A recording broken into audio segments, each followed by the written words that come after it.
Olá, está no ar mais um TV Câmara Entrevista. No programa de hoje nós vamos falar sobre um assunto especial. O tema é o Instituto Gaúcho de Direito Eleitoral. A iniciativa foi criada em julho deste ano e tem como objetivo realizar estudos sobre o então direito eleitoral. Para falar sobre esse assunto está comigo a presidente do IGAD, Elaine Macedo, e o diretor então do Instituto, Lucas Lazari. Sejam bem-vindos ao programa. Começo contigo, Elaine, então, pedindo para te contar, né? Qual é o propósito, então, do IGAD? Primeiro, quero dizer que é um prazer estarmos aqui neste programa e podendo divulgar a um público diretamente interessado o Instituto Gaúcho de Direito Eleitoral, fundado no mês de julho deste ano.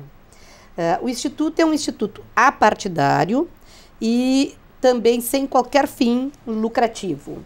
Ele se destina a estudar, pesquisar e divulgar o direito eleitoral e, de um modo mais abrangente, os direitos políticos, que são direitos fundamentais na nossa Constituição. Pode continuar. Muito bem. O Instituto é composto por profissionais, né, que têm formação na área do direito e outras áreas afins, como, por exemplo, ciências políticas e também comunicação, Luciana. Já fica aqui convidada se quiseres participar do nosso instituto. Obrigada.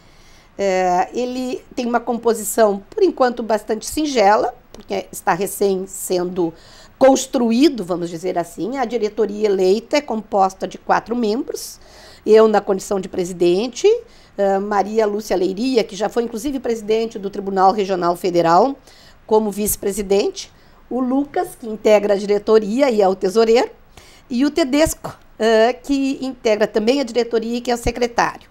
Temos também um conselho fiscal com 3 membros que são titulares e 3 membros suplentes. Esses eleitos na mesma data em que o Instituto foi fundado com a aprovação dos seus estatutos, que foi no dia 9 de julho deste ano. E temos, além disso, um conselho consultivo de 5 membros, que vão ser os responsáveis, vamos dizer assim, por toda a construção, né, de estudos, de propostas de congressos, programações as mais variadas, que tanto vão acontecer internamente direcionadas aos associados e também externamente levando-se a instituições de ensino, como as faculdades de Direito, Faculdade de Ciências Políticas, escolas associativas, como a Escola da Associação dos Magistrados, do Ministério Público, a Escola da OAB, e também para fora das instituições de ensino, que seriam os próprios partidos políticos ou as instituições públicas que têm algum interesse. Certo. Lucas, tu estás aí, né, desde o começo, então, da criação desse instituto, né? E por que tu também sentiste, né, a necessidade, então, de criar aí uma associação, uma entidade, né, no sentido, então, de estudar, assim, mais a fundo o direito eleitoral? Penso que o direito eleitoral, ele carece de 2 grandes necessidades que o IGAD se propõe a supri-las. São necessidades que podem aparentar serem contraditórias, mas são complementares. Há uma necessidade acadêmica de se estudar o direito eleitoral. A cadeira de direito eleitoral, infelizmente, não é muito prestigiada nos currículos das faculdades de direito. No Rio Grande do Sul, a maioria das universidades sequer disponibiliza essa cadeira para os seus alunos.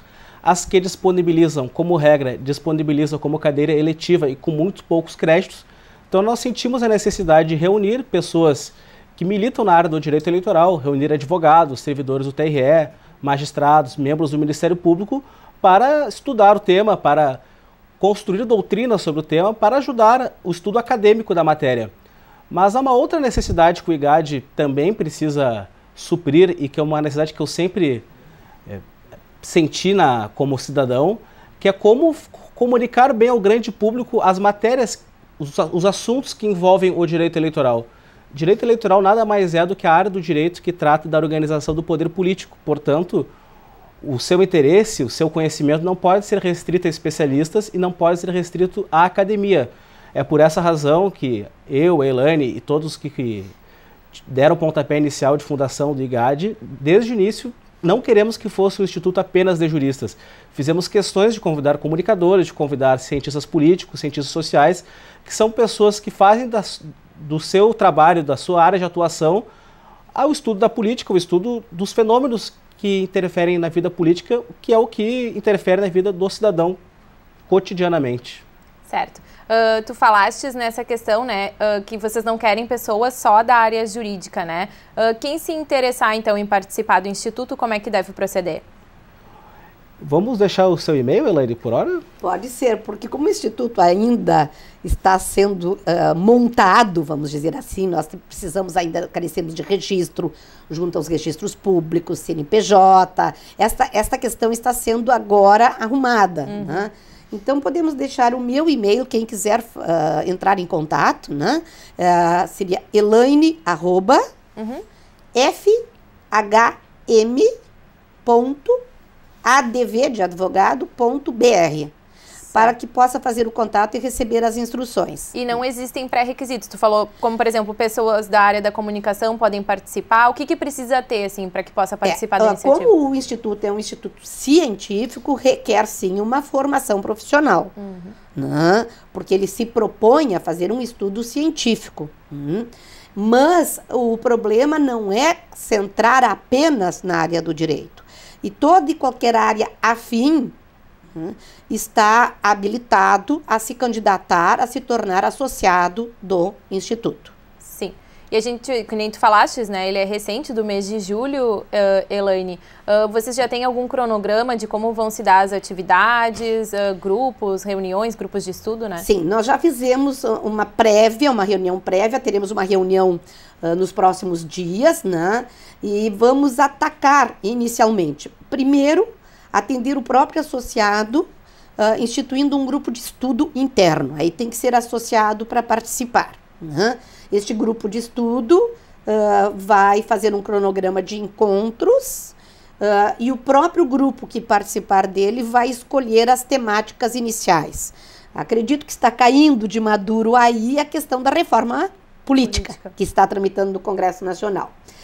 Temos também uma outra comissão que deve ser constituída, né, nos próximos dias, que vai cuidar das publicações. Nós temos interesse de usar a via eletrônica para publicar resultados de estudos, atualizações de leis, enfim, para realizar publicações para que o grande público tenha acesso. Isso é uma questão que o sistema eletrônico hoje facilita muito, né? Você pode criar esses arquivos, esses bancos de dados e disponibilizar de acesso gratuito, né? Temos também como um tópico que entendemos, não dá como abrir mão disso, de fazer no primeiro semestre do ano que vem, já que o ano que vem é um ano eleitoral, né, Lucas, um congresso com temática das eleições do ano que vem. Vamos ver o que durante este ano o Congresso Nacional nos premia, né, com as modificações, enfim. Este congresso deve se realizar mais ou menos entre março, abril, o mais tardar maio, porque depois já começam os prazos eleitorais, né? Onde haverá palestras diversas e será aberto ao público em geral. E um outro segmento que nós já estamos tentando construir, montar, seria abrindo, como o Lucas falou, tanto para as instituições de ensino, como também para fora das instituições de ensino, os partidos políticos, as próprias instituições, a Câmara, se manifestar algum interesse, podemos vir aqui, não tem problema nenhum, né? ONGs que porventura têm alguma finalidade com isso, no sentido de a gente levar um pacote de painel, discussão, debate, né, sobre algum tema que possa interessar a estes destinatários.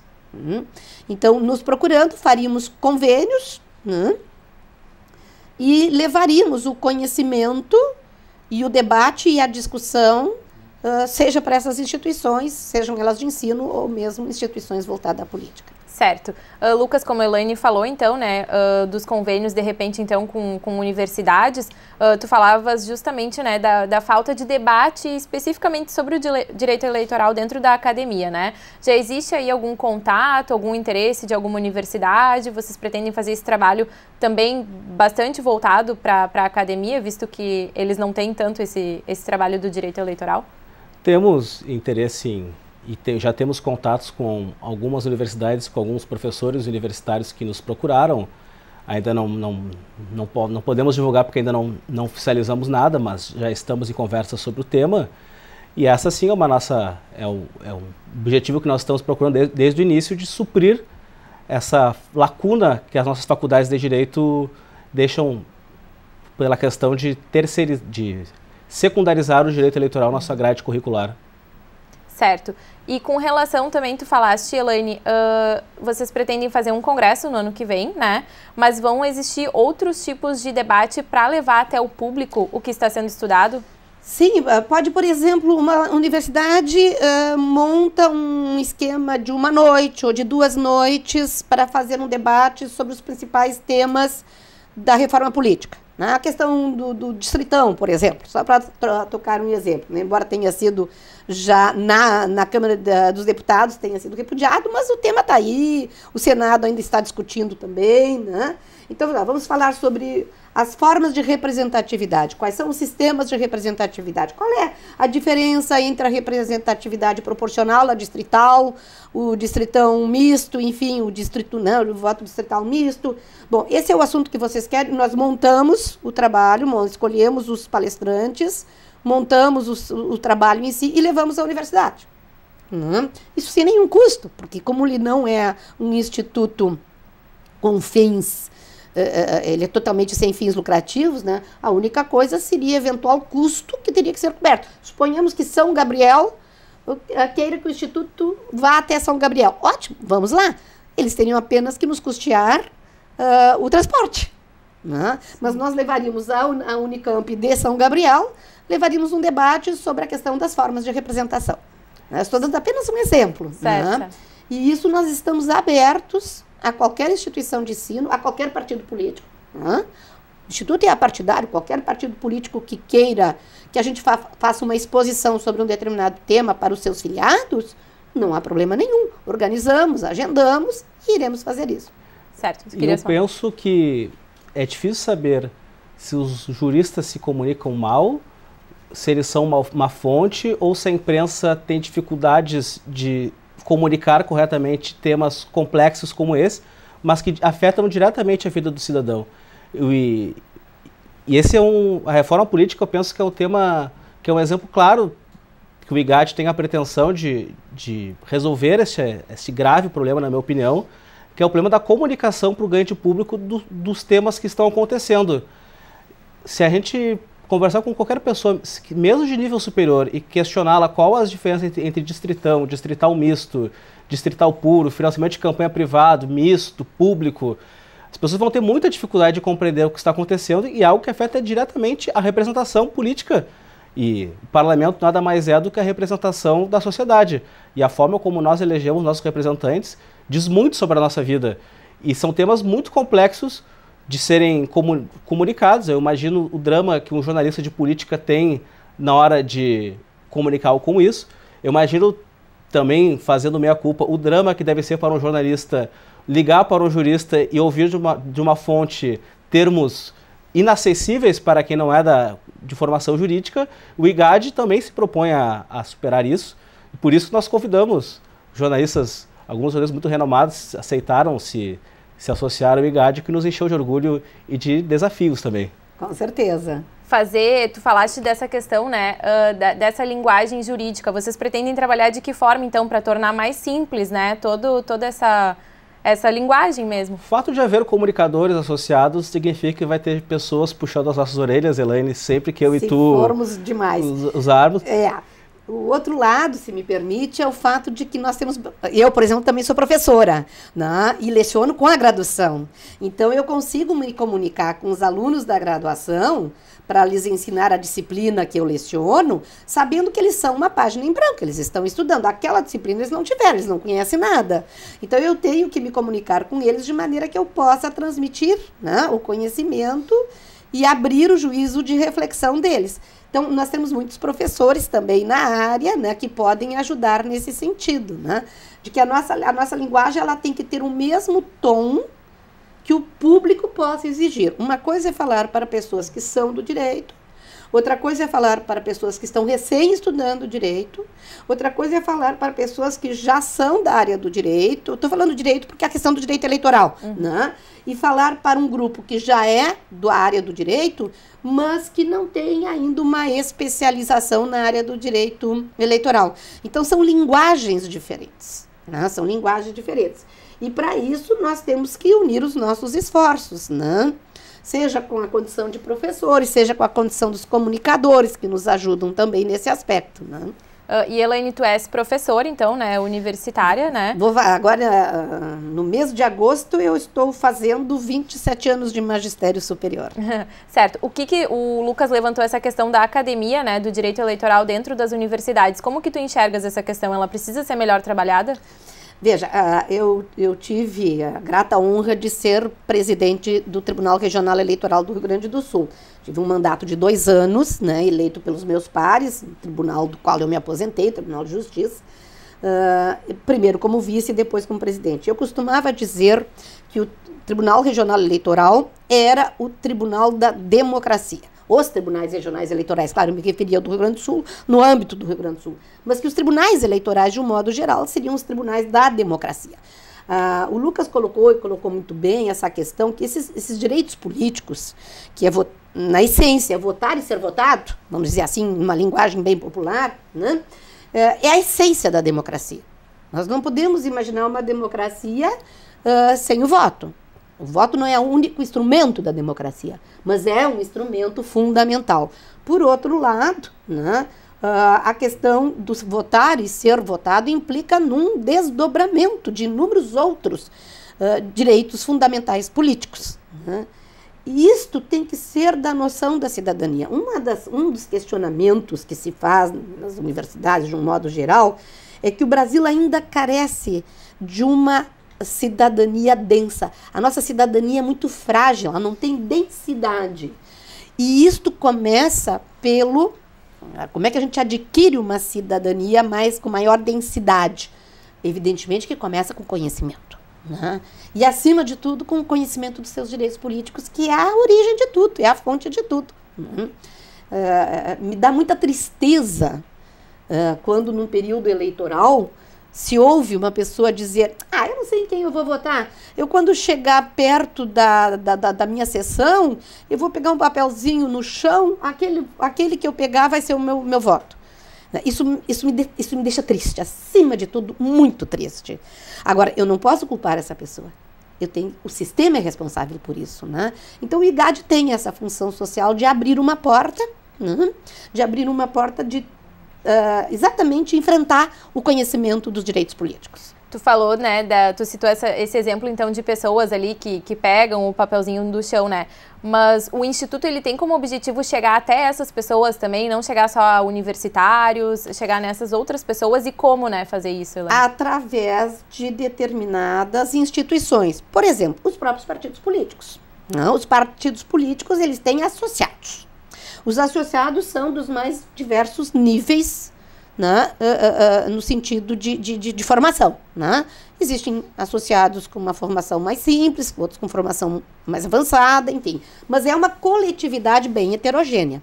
Eu me recordo, talvez pelo meu lado de ser professora, quando eu era presidente do TRE, eu recebi por dois partidos diferentes, não interessa quais sejam, né, o convite para palestrar sobre um determinado tema.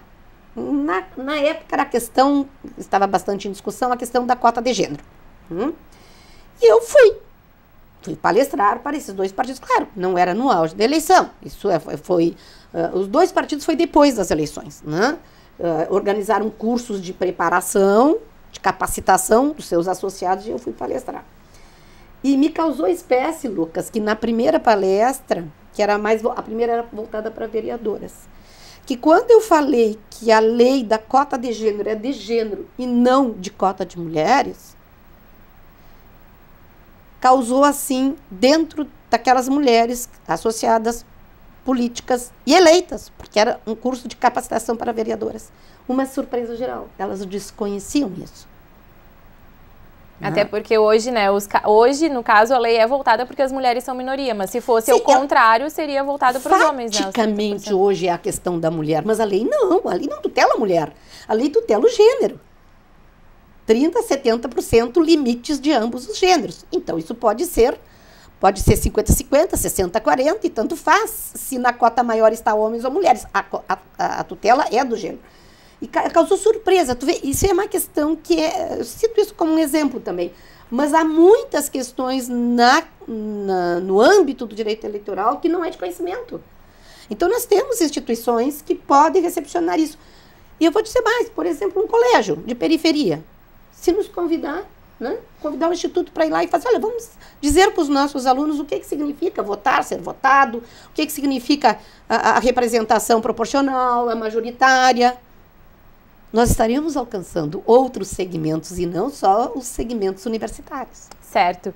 E essa falta de conhecimento, tu sentes ela também, Lucas, não só no meio acadêmico, mas também por parte de outras pessoas, até no próprio, que nem a Elaine citou, né, no ambiente escolar, muitas vezes a gente vê que noções básicas, assim, não são passadas para os alunos, né? Exatamente. Penso que a opinião, ela é um direito de todo cidadão, mas para se ter opinião é necessário ter o dever que é se informar. E há uma frase que eu gosto de repetir, que quem não conhece as regras do jogo não tem condições de criticar a forma como o jogo é jogado. E as regras do jogo nada mais é do que são as leis que disciplinam o processo político brasileiro. E há na população, e isso incluindo todas as classes sociais e todos os graus de formação, um sentimento generalizado, penso que justo, de que as coisas andam mal, mas há uma dificuldade de se apontar o que está mal, quem é o responsável pelas coisas estarem mal e o que propor para as coisas estarem melhor. E é basicamente a desinformação.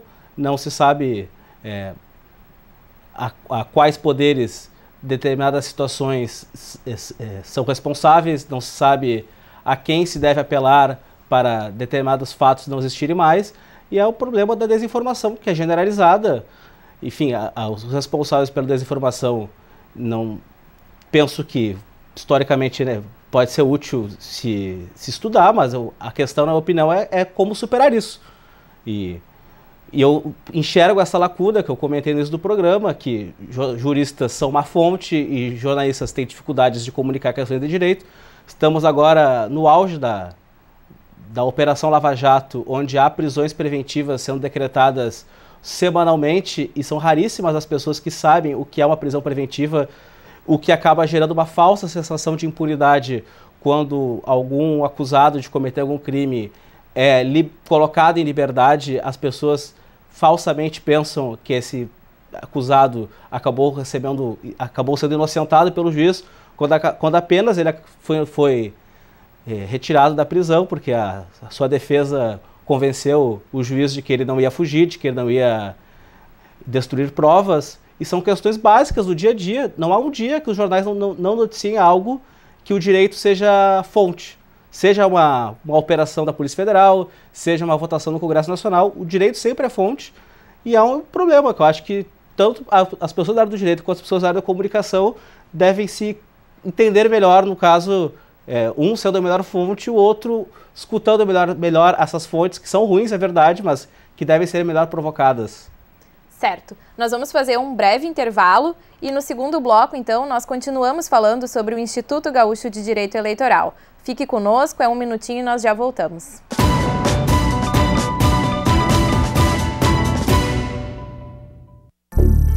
O Museu Júlio de Castilhos foi o primeiro museu do Rio Grande do Sul e quinto do Brasil.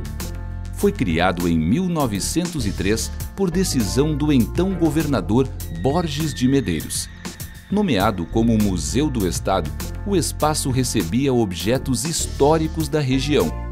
Também em 1903, Júlio de Castilhos faleceu durante uma cirurgia para a retirada de um tumor na garganta.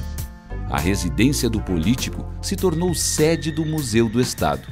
O casarão data de 1887. O local passou por diversas reformas para receber exposições permanentes e temporárias. Hoje, o prédio é tombado pelo Instituto do Patrimônio Histórico e Artístico do Estado. Chamado de Museu Júlio de Castilhos desde 1907, cerca de 10.000 peças compõem o acervo. Por meio de objetos e documentos, o museu conta a história do Rio Grande do Sul e de seu povo. O espaço mantém exposições permanentes, como a visita ao gabinete e ao quarto de Júlio de Castilhos. Outras salas abrigam a história da Revolução Farroupilha e da escravatura.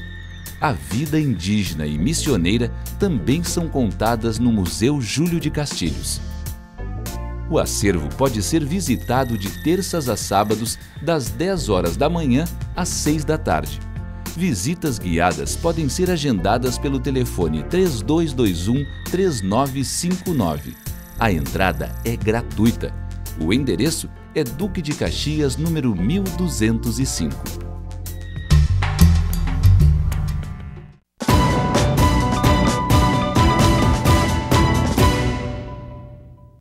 TV Câmara Entrevista está de volta. No programa de hoje nós falamos sobre o Instituto Gaúcho de Direito Eleitoral.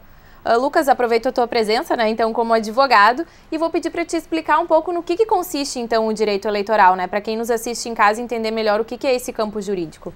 O direito eleitoral, ele poderia também, penso, ser chamado de direito político, porque ele trata da regulação jurídica da disputa do poder político. E a disputa do poder, seja pela via eleitoral, seja a disputa do poder quando um projeto de lei tramita no parlamento, seja a disputa do poder quando regra a forma da representação popular. Então, o direito eleitoral trata disso. Tu fostes presidente, então, do Tribunal Regional Eleitoral, E também tem um conhecimento, O que seria esse órgão, Elaine? Quais são as competências dele? O Brasil tem uma situação muito peculiar no que diz respeito ao direito eleitoral. É um dos poucos países, para não dizer que só temos na América Central também um exemplo similar ao nosso, que criou uma justiça eleitoral. Essa justiça eleitoral foi criada em 1932, na época do primeiro mandato do Getúlio Vargas, por proposição de um grande gaúcho, Assis Brasil, que foi vítima de inúmeras fraudes eleitorais. O Brasil vivenciou na sua primeira república, que é desde a instituição da república até a Revolução 30, uma desorganização no que diz respeito às eleições dos seus representantes, tanto no poder executivo como no poder legislativo da época, e foi um momento histórico de muitas fraudes. Isso é histórico, está concebido. E aí houve esta opção que foi acolhida nos anos 30, após a Revolução do 30, de que se entregasse as eleições para aquele poder que não tinha comprometimento com as eleições, que era o Poder Judiciário, porque os juízes não eram eleitos. Em 37, com a Constituição de 37, com o golpe de Getúlio, a ditadura de Getúlio, a justiça eleitoral foi totalmente desconstituída, também não houve eleições na época, e depois foi retomada com a Constituição de 46, e existe até hoje. Então, é um órgão do Poder Judiciário, está atrelado ao Poder Judiciário, mas ela tem um órgão independente. E a Justiça Eleitoral tem como seu encargo, primeiro, o cadastro dos eleitores, porque não se faz eleição sem eleitores. E talvez, e a gente não tem o dado bem concreto em relação a outros países, o maior cadastro público do mundo. Se não é o maior, é um dos maiores. São cerca de 144 milhões de eleitores, e que são todos, esse cadastro é controlado exclusivamente pela Justiça Eleitoral e é a base das eleições. Por quê? Até porque para ser candidato precisa ser eleitor. Então, além disso, evidentemente, a Justiça Eleitoral tem a responsabilidade, numa função administrativa, de organizar as eleições, com a escolha dos locais, as sessões de votação, com os mesários, e tem também a responsabilidade da contagem do voto, que foi a grande conquista também da criação brasileira, nos anos 90, começou nos anos 90, da contagem eletrônica, através de urna eletrônica. Né? Então, são funções administrativas. Fora isso, os próprios partidos políticos. Eles têm que estar registrados, inscritos na Justiça Eleitoral. Então, existe o banco de dados dos partidos políticos e dos filiados, existe o banco de dados dos eleitores e existe o controle administrativo das eleições. Ao lado disso, existe uma função jurisdicional, que é decidir os processos que decorrem dos conflitos em razão das eleições. Impugnações a candidaturas, né? Impugnações ao próprio registro, ações judiciais, de investigação judicial. Por quê? Porque o candidato praticou infrações eleitorais e que, portanto, não pode continuar sendo candidato. Então, são as chamadas ações de investigação judicial eleitoral, que tanto afetam o registro, o diploma e, de consequência, o próprio mandato. E tem as próprias ações voltadas para a questão de mandatos também, por determinadas infrações que a lei prevê e que levariam até a cassação do mandato também. Né? Então, assim, em linhas apertadas, né? A Justiça Eleitoral tem diversas funções. Frentes. E com relação, tu falaste aí, por exemplo, também existe, por exemplo, o lado do candidato de defesa aí, de recorrer de tudo isso, é onde se abre o campo aí da advocacia para o direito eleitoral. Por isso, tanto o Lucas como eu, que sou aposentada na magistratura, sou advogada, estou inscrita no Ordem dos Advogados e atuo também nesta área, estamos nós aqui, né, Lucas, como advogados eleitoralistas, porque todo acusado tem o direito de ter defesa. Isso é uma garantia constitucional para qualquer cidadão. E é evidente que o candidato, enquanto candidato ou já eleito, tem o direito de defesa. Certo. E voltando um pouquinho agora para o Instituto Gaúcho, então, né, para o IGAD.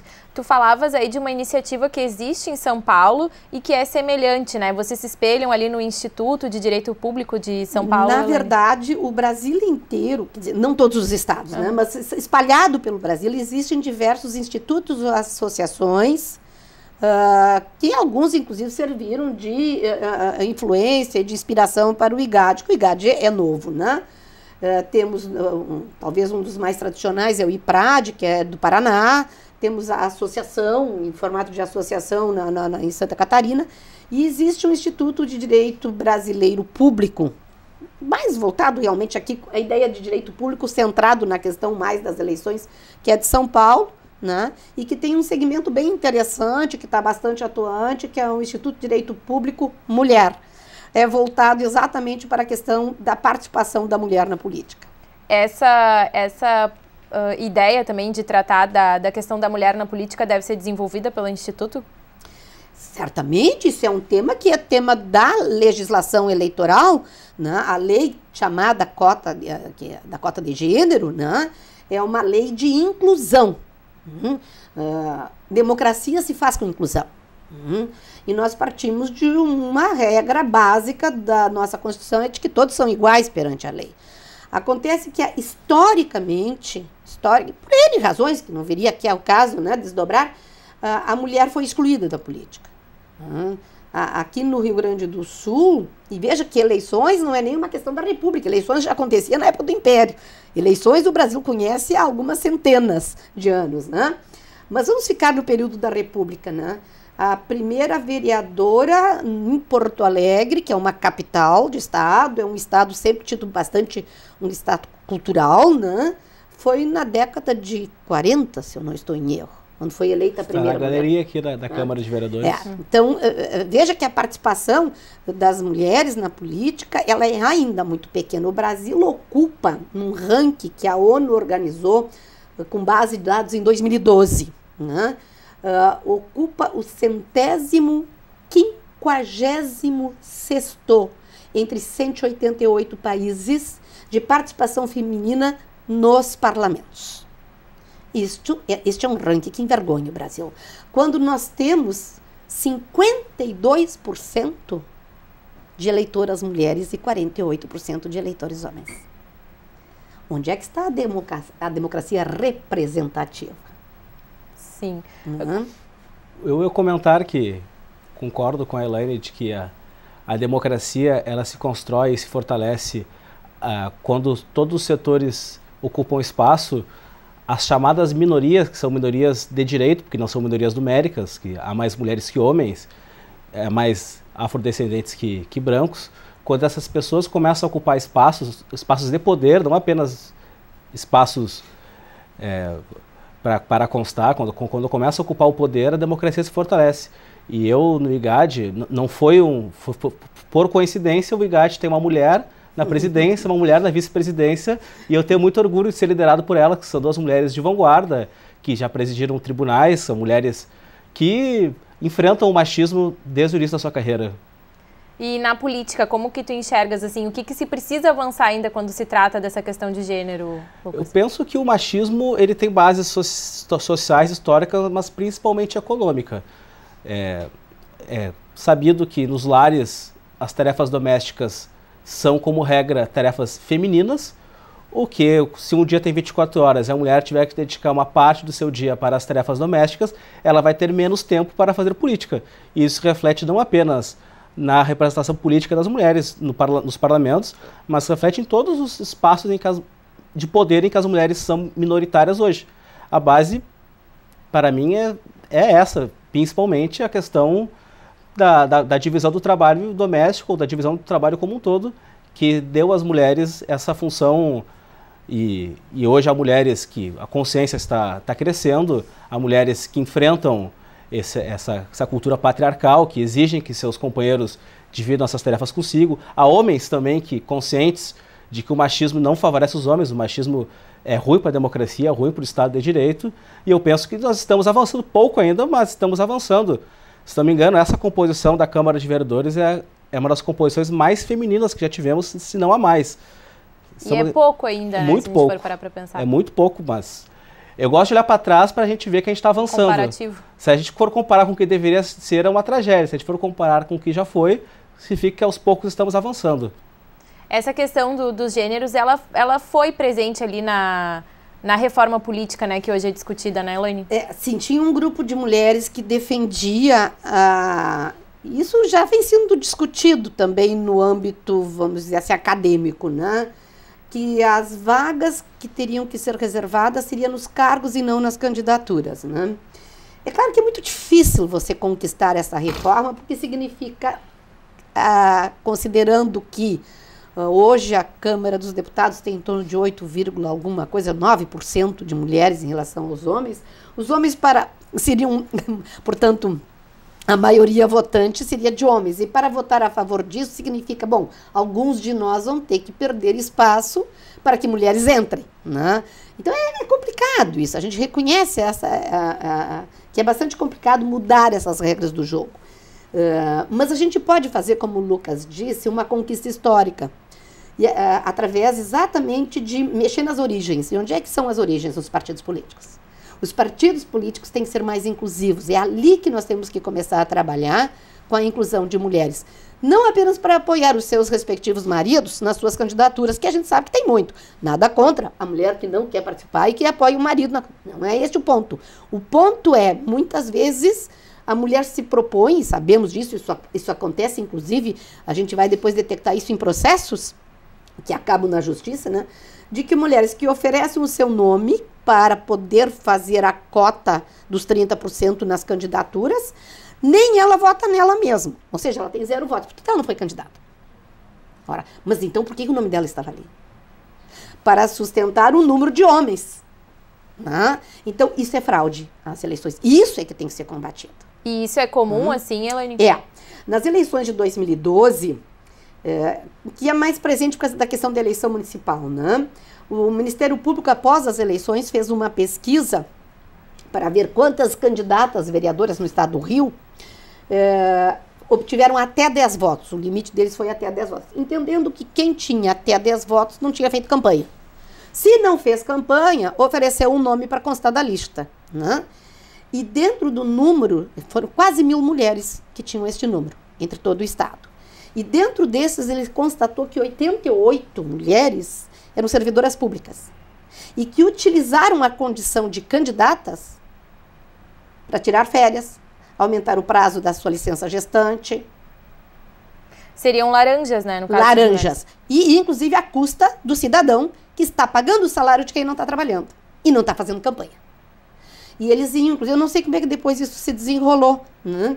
O Ministério Público estava averiguando esses dados para entrar com o processo e exigir que essas mulheres devolvessem o valor referente ao período em que estavam licenciadas, não trabalharam e não fizeram campanha.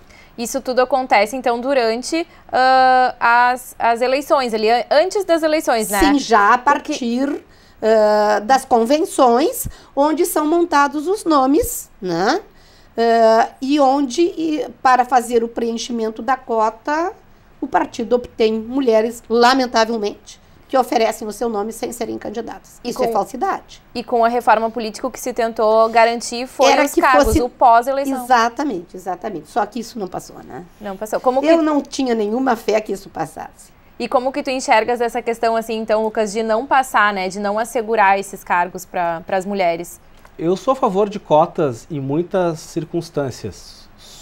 Acho que penso que o Brasil, com sucesso, aplicou cotas para ingressos do sistema público e para afrodescendentes nas universidades, aplicou cotas no serviço público. Cotas para candidaturas eu divirjo um pouco da Elaine, porque eu penso que para haver cota, a política de cotas ela precede a demanda, ou seja, há um setor que é socialmente oprimido, discriminado, querendo ocupar um espaço, e há uma barreira social imposta, e a cota, digamos, cria uma discriminação positiva. A partir do princípio que há uma discriminação negativa, se cria uma discriminação positiva para esse setor ocupar esse espaço. A questão das candidaturas de mulheres, que a gente vê que realmente há muitas candidatas laranjas, é uma tragédia no Brasil, de que nós somos um país presidido por uma mulher reeleita, mas chegamos à conclusão de que há poucas mulheres dispostas a serem candidatas. E as razões pelas quais elas não querem ser candidatas são diversas.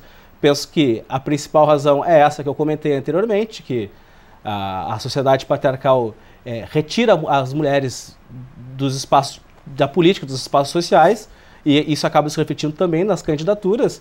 E as cotas para candidatas mulheres que eu defendo são as cotas para as candidatas que querem ser, ou seja, o partido é obrigado a ceder candidatura para as mulheres que querem ser candidatas. Isso eu defendo que no horário de televisão tem um espaço reservado para candidatas mulheres. Agora, estabelecer um número mínimo de candidaturas mulheres, eu penso que a experiência, na minha opinião, provou que não é o melhor caminho.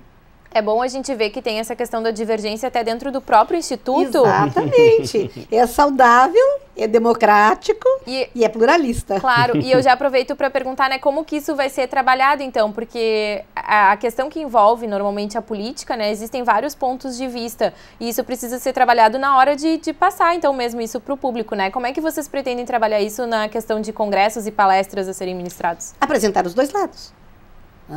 Porque nenhuma proposta de discussão de um determinado tema será saudável e consistente se partir da ideia de que é o dono da verdade. Isso não vale só para a política, isso vale para outras questões também. Então, quando se tratar de um tema que é extremamente polêmico, como essa questão da representação da mulher, como a questão da forma de representação popular nas eleições proporcionais, se é o sistema da proporcionalidade, se é o sistema do distrito, do voto distrital, né? Que são temas polêmicos, né? Quando esses temas forem enfrentados, é importante que o público-alvo receba as duas visões. Certo. E que outros pontos ali, trazendo a reforma política, tu destacarias que devem ser trabalhados, então, pelo Instituto, Elaine? Bem, acho que um tema que tem que ser muito discutido, né, Lucas, e que é a pauta da vez, vamos dizer assim, né? É a questão dos financiamentos das campanhas. Os financiamentos da campanha, que podem ser só públicos, podem ser só privados, públicos ou privados, um misto, né? Que é o vigente hoje. Já existe financiamento público, ainda que meio que indiretamente, mas já existe, né, no sistema atual vigente. E que tem sido objeto de discussão na reforma e que na Câmara, claro, ainda tem que votar no Senado também. A falar sobre a reforma política neste momento é cogitação, porque nós não temos um texto definitivo, né? E que na Câmara foi aprovado em texto constitucional de que haja o sistema de que as pessoas jurídicas possam contribuir no sistema de financiamento privado, que era uma das discussões, manter o privado, mas só com pessoas físicas, ou com pessoas físicas e pessoas jurídicas, né? E a Câmara aprovou no sentido de que, foi bastante comentado, inclusive pela imprensa, aquela a questão toda, que num dia tinha sido reprovado, no outro com outro texto foi aprovado, né? Acabou sendo aprovado, pelo menos nesta fase em que está, né? Então, isso é uma situação que me parece tem que ser objeto de uma discussão a mais ampla possível, porque isto diz diretamente, inclusive, com a própria regularidade das eleições, né? E tem sido causa, a questão dos financiamentos das campanhas tem sido causa de uma corrupção que, lamentavelmente, o Brasil antes, nestes níveis, ainda não tinha conhecido, né? Tu falaste, né, dessa questão que agora está no Senado ali, né, e tem que aguardar, né, não tem muito o que fazer. Não seria interessante, de repente, promover algum debate antes que se chegue lá, uma forma de pressão popular, de despertar a consciência das pessoas com relação a esse tema? Com certeza, nós estamos correndo contra o tempo, essa aqui é a verdade.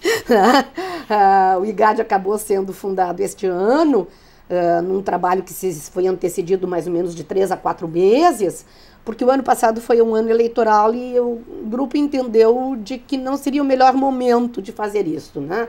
Bom, paciência, né? Porque nós sabemos que alguns grupos, por exemplo, esse Instituto de Direito Público Mulher, que eu mencionei, que existe em São Paulo, fez campanha no Congresso Nacional quando foi votada a questão das cotas das mulheres nos cargos, né? Não foi bem sucedido, isso é outro problema, mas chegou a fazer lobby, chegou a fazer campanha junto ao Congresso nesse sentido. Então, os institutos, eles, uma vez tomado uma determinada posição dentro do instituto, dentro dos seus associados, e aí isso não é uma decisão absolutamente de diretoria, não, seria dos associados. Tomado uma posição, o instituto poderia levar também aos destinatários uma discussão sobre isso. Olha, apresentar propostas. Aliás, a OAB fez isso. A Ordem dos Advogados, ela propôs alguns pontos de reforma política já desde 2013. Ela vem trabalhando nisso, no final de 2013, 2014, para levar ao Congresso Nacional. Isso é um lobby positivo, é um lobby bom, uma instituição de, olha, nós internamente entendemos que a melhor forma de representação é a proporcional. Pronto, estou aqui colocando isso apenas como um exemplo. Isso é válido, isso pode ser feito, sim, com certeza. Certo. Tu terias algum ponto aí para destacar da reforma política que precisa ser debatido, então, pelo Instituto, que precisa e deve, né, ser debatido pelo Instituto? Tem os temas da reforma política que foram à votação já na Câmara dos Deputados. Há um tema que não foi à votação ainda, mas há projeto de lei defendendo, e há muitos intelectuais que pensam que a saída para o Brasil seria a adoção do parlamentarismo, que é um tema que eu gosto muito de estudar. Eu costumo dizer que eu não tenho preferência por sistema. Eu gosto de ver o sistema, os defeitos e ganhos dele, e imaginar a conjuntura política que ele vai ser aplicado. Eu penso que no Brasil o parlamentarismo não seria bem aceito pelo povo. Aliás, foi derrotado 2 vezes em plebiscito na nossa história, mas é um tema que eu penso que vale debater. Há intelectuais que eu admiro demais que sustentam que se o Brasil fosse um país parlamentarista, a corrupção seria menor, e eu acho que é um tema que vale debater.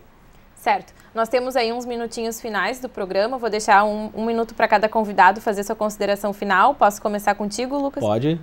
Bom, Luciana, eu quero te agradecer o convite, quero agradecer a equipe da TV Câmara e quero agradecer aos nossos telespectadores por terem nos acompanhado e convidar todo mundo que tiver interesse a conhecer o IGAD, seja se associando ou seja nos conhecendo, nos chamando para debater, que nós estamos abertos a debater política e direito. São temas que eu, Elaine e nossos colegas do Instituto somos apaixonados. Certo. Elaine? Luciana, também endosso os agradecimentos a toda a equipe, realmente foi muito prazeroso participar deste programa. Ficamos à disposição sempre que entender que possamos contribuir com alguma coisa. O IGAD está aberto a todos os gaúchos. Para se associar, fica aqui então o meu e-mail como uma forma inicial de contato, até que nós possamos ter o nosso próprio site. E tem também o Facebook do IGAD. O meu e-mail então é elaine@fhm.adv.br, até que a gente possa oferecer o e-mail do próprio IGAD, né? E o Facebook, e procurar por IGAD também poderá encontrar as informações necessárias. Ficamos à disposição de todos E vamos acreditar na política, porque a política é realmente da alma do ser humano. Certo. Queria agradecer a presença de vocês, então, no programa de hoje. Você aí de casa que também quiser acompanhar a programação da TV Câmara, acesse também a nossa página no Facebook. Obrigada pela sua audiência e até a próxima semana.